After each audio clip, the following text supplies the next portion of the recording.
3 start.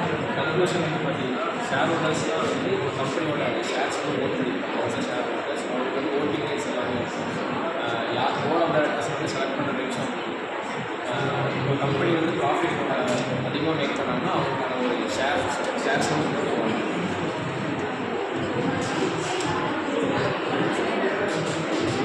அவங்களுக்கு share holders வந்து அந்த கம்பெனியோட அட்வான்ஸ் வந்து அட்வான்ஸ்லையும் புக்ஸையும் வந்து பார்க்கறதுக்கு ரைட்ஸ் வந்து கம்பெனியோட எந்த நல்ல கம்பெனி இருக்குது அப்படின்னு பார்க்கக்கூடிய ரைட்ஸ் இப்போ ஒரு வேளை வந்து ஷேர் ஹோல்டர்ஸ் வந்து அவைலபிளாக இல்லைன்னா அவங்களுக்கு ஏதோ இன்னொரு ஆள் வந்து இந்த மீட்டிங்ஸ் வந்து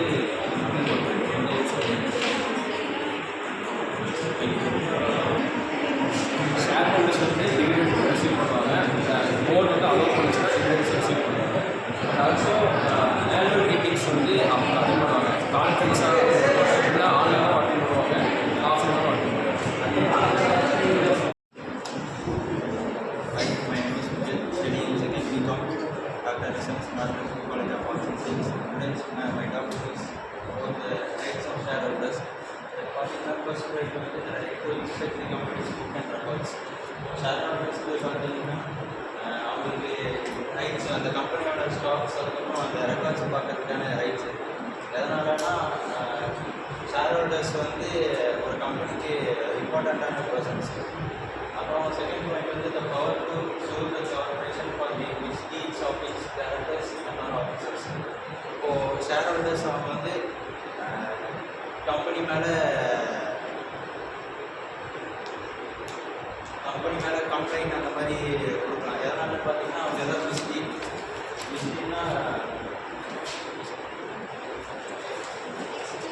மிஸ்டீக் பண்ணி இல்லைன்னா ஆஃபீஸர்ஸில் ராங் இன்ஃபர்மேஷன்ஸ் ஏதாவது கொடுத்தாங்கன்னா அப்போ அந்த கம்ப்ளைண்ட் ரைஸ் பண்ணிக்கலாம். அது பார்த்தீங்கன்னா இந்த right to vote corporation matters.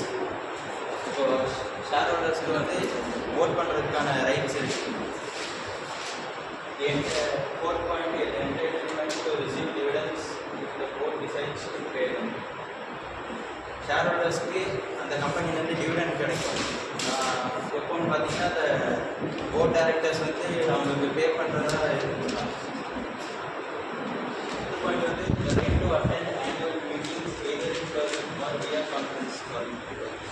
அதில் என்ன சொல்கிறாங்கன்னா ஷேர் ஹோல்டர்ஸ் வந்து இப்போ கம்பெனியில் நடக்கிற மீட்டிங்கு எல்லாம் அவங்க அட்டெண்ட் பண்ணிக்கலாம். ஏன்னா அவங்களுக்கான ஷேர்ஸு ப்ராஃபிட்டு எல்லாம் அந்த கம்பெனியில் கொடுக்கறதுனால அவங்க ஆனுவல் மீட்டிங்கை அவங்க அட்டெண்ட் பண்ணிக்கலாம்.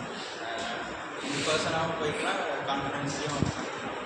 அடுத்து பார்த்தீங்கன்னா இந்த right to vote on ethical matters by proxy either through mail, balance online voting platforms. இப்போ அவங்களால இன் பர்சன் வந்து ஓட் பண்ண முடியலன்னா இந்த மாதிரி பேலட் ஓட்டிங் மெயில் பண்ணி அந்த மாதிரி கூட ஓட்டிங்.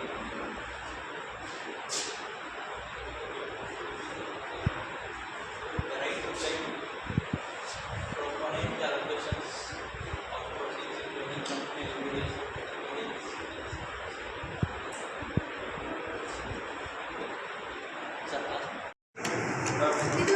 ஷேர் ஹோல்டர்ஸ்லாம் ஒரு கம்பெனி இருக்குது. அந்த கம்பெனியில் அவங்க ஷேர்ஸ் வந்து ஓன் பண்ணியிருப்பாங்க. ஏதாவது அட்லீஸ்ட் ஒரு ஷேராக ஓன் பண்ணியிருந்தால் அவங்க வந்து இந்த ஷேர்ஸ் ஹோல்டர் அவங்க வந்து எப்படி பெனிஃபிட் அடைவாங்கன்னா அவங்க வந்து இன்ட்ரெஸ்ட் பண்ணிடுவாங்க. கம்பெனி வந்து ப்ராஃபிட் எடுக்கும்போது அவங்க குறிப்பிட்ட இன்ட்ரெஸ்ட் தான் அவங்க பே பண்ணுவாங்க ஷேர் ஹோல்டர்ஸ்.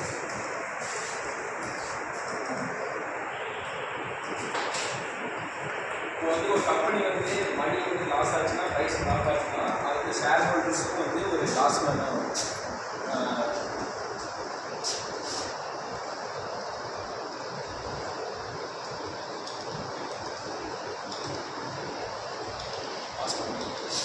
இப்போ வந்து ஒரு கம்பெனி வந்து ஃபெயில் ஆகிட்டாங்க அப்படின்னா அவங்களோட டெப்ஸ்லாம் எல்லாமே பே பண்ணிருந்தோம்னா ஷேர் ஹோல்டர்ஸ் வந்து ரிமைன் இன்வெஸ்ட்மெண்ட்ஸ் எடுத்துப்பாங்க.